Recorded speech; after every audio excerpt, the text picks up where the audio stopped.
today's video, eto dito tayo guys. Oh my God. 'Di ba? It's a blessing. It's a big blessing to me. Sa aming pamilya. So, eto guys. Bibilangin natin to guys. Oh my God. Money content tayo ngayon. Sana all, Meta. Sana all. Ayan. So, ito guys. Sana lahat ganito, no?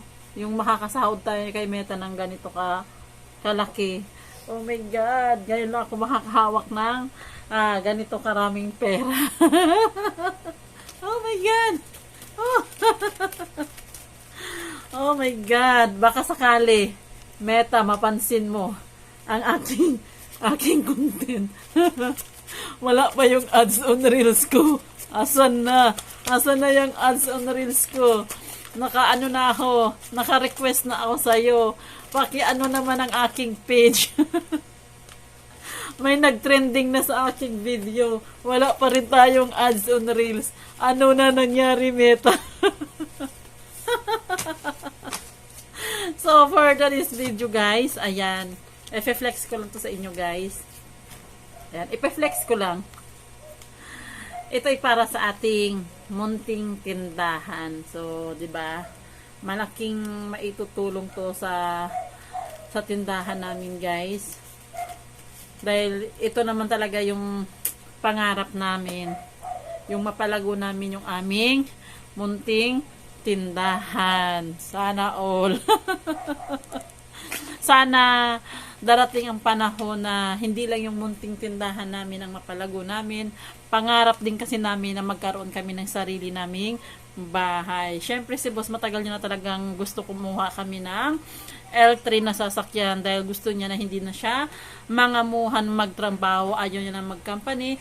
Kasi kung may sarili na kaming sasakyan, pwede na niyang, yun ang gamitin niya pangpasok sa business para sarili na niya, 'di ba? Kasi si bossing driver naman, so alam niya na 'yan lahat ng pasikot-sikot din sa kalsada, kaya gusto niya talaga na magkaroon kami ng sarili naming L3. Sana in God praise, sana maawa si Lord at i-bless kami na sana lahat 'yun ng mga pangarap namin sa buhay ay makamit namin. Wala namang imposible, guys.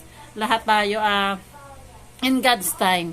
Darating din tayo doon na lahat ng pangarap at gusto nating makamit sa buhay ay makukuha natin. Sana hindi lang yung munti naming tindahan ang aming mapapalago. Sana darating din ang time na hindi na rin kami mangungupahan. Sa totoo lang, halos 16 years na kaming nangungupahan. Siyempre, lumalaki yung mga bata, nagtitiis kami dito, ang liit lang to ng bahay namin.